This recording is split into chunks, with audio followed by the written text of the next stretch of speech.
Hello, good morning. Ang kangkong daw. So, ayan guys, magandang umaga sa inyong lahat. Ganda naman ako. Maaga ang client ko ngayon, kaya maaga rin ako nagising. Biruin mo, alas 6 nandito na ako. So, nakaluto na ako ng sinain ko guys. So, ayan guys, shout out sa inyong lahat. Nagluluto ako ng adobong kangkong. Kaya, ang aga ko nagising. So, init na ako. Lumabas na yung haring araw. So, shout out sa inyo lahat dyan. Ano tayo, magluluto ako. So, habang magluluto ako, may ulam pa naman ako. Kakain muna ako guys. Kasi gawa ng anong tawag mo. Aalis ako ng alas 9. Dapat nandoon na ako bago ng alas 9. So, sasanda pa ako ng kanin. So, isang ko nang kumain dahil tama-tama mag-alas 9 na. Pagkatapos magbihis, pupunta na sa client. So, yun palang client ko na yun. Pang 3 weeks na ngayon. Ay, hindi. Tama. Kasi, nagpagamot siya eh.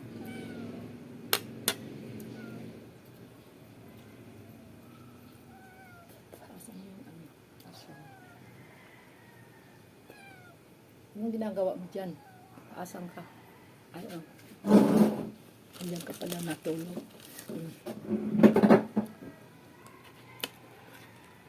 Akala ko kung nasaan ka, nandiyan ka pala nagtatago.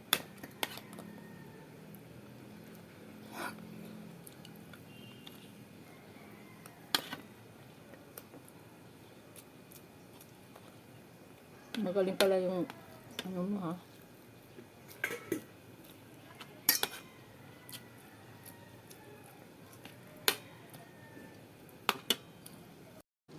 Ayan, luto na yung aking adobo kangkong. So, next na, punta na ako ng client. Tara guys, punta na tayo sa ating client. Yun na yung shout out sa inyong lahat. Ako ito yung sombrero na para lang na maanuhan siya. Para lang magawa ko yung buhok. Kaya ayan, kapalit yan doon sa hindi nagbayad ng anong tawag noon, kanyang pagpagawa sa buhok. So ayan, shout out. Sana bayaran mo ako sa 17. Guys, meron daw akong naiwan dito parcel ang tagal. Hindi ko alam kung ano to. So ayan. Mag-unboxing nga tayo guys muna bago tayo mag-umpisa kasi ganda-ganda ko ngayon sa aking pink. Ay, hindi po ano. Ano ba yan? Adhesive. Ano to? Tape. Kasi yung magnet ko sa sa rep ko. Ref magnet na Oo, tatagal. wala siyang sugal. Ano ko to. Yan ang iyan. Thank you. So ayan guys, pala adhesive pala. Kala ko kung mag-umpisa na ako Hindi na check out. Nagising si nanay nung may nalaglag. Buti pagkuha ko ng upuan. oh shit, Bakit? wala yung aking sap. Ano yung sapin? Sap. Kalimot way gahom. Ang kalimot way gahom.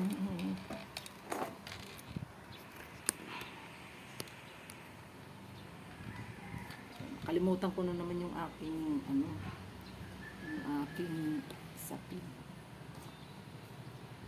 Halloween party, sabit yung kuko niya. So ayan. Ano natin kasi baka doon natin Mainit na naman ulo nun. Baka matagal na naman yung asawa niya. Kaya hindi siya mahati dito.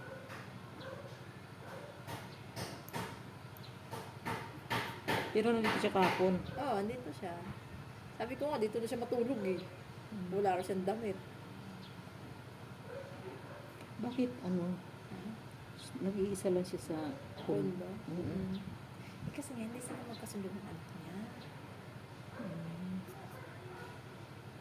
Saan talaga yan lugar nila? Dito sa ano? Doon nga sa Camino. Camino Real. Camino Real. Sabi ng guard. Mm-mm. Tabi ng guard yung mataas na bahay. Puti. Kulay puti. Tapos Mayroon akong katabi bakanting lote. Ano sila? Up and down yung bahay nito. So, ang nandoon yung anak niya at saka yung asawa niya. Asawa. Kailan na ako rin napunta doon sa Camino Real sa may... Ano ba yun? Yun, kay street yun ang bahay nila na. Ano ba yung street na pinuntahan ko? Camino Real. Doon pala yan sila.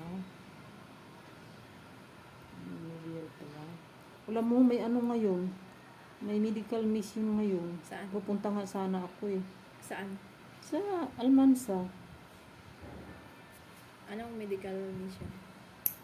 Ano, check up. Mga check up kung ano yung mga sakit-sakit. Wala ko naman sakit-sakit eh. Awa ng Diyos. Yan. Hinihiling ko. Sabi ko, tama na yung naranasan ko noon na hirap. Si Ate Maris, Diyos ko, dami yung nararamdaman eh. Hindi naman din kasi siya nag-ano ng mga herbal ayaw maniwala. Hindi siya matubig. Oo, yun, isa rin yun. May diferensya na nga siya sa kidney, hindi pa siya matubig. Dapat, ano siya, yun ang ako nga, alam mo, tuwing umaga, bago ko, hindi na nga ako halos nagkakape ngayon, dahil, pag nakainom na ako ng maligamgam na tubig sa umaga, isang tasa, ano na ako niyan, iihi, nadumi, parang ang sarap ng ano, tapos ang kapalit noon, nagugutom ka na, ang sarap na kumain, nakalimutan ko yung kape,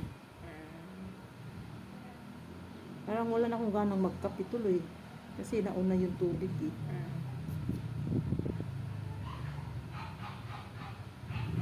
Alam mo na yun na may trabaho ng asawa ko.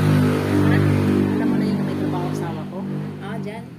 Ay, sarap pala nang may trabaho ang asawa mo. Bakit? O syempre, pagpasahod. Nagbigay ba? Nagbigay? Ano, oo naman.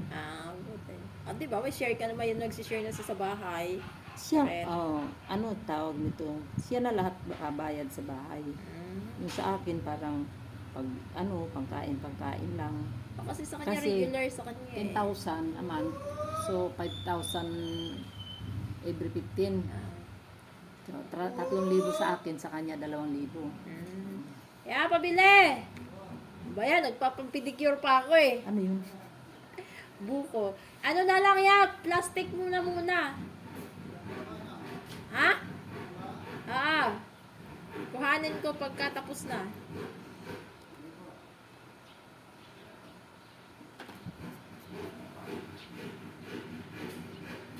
Sabi ko, ang sarap pala. Kakayod niya ha?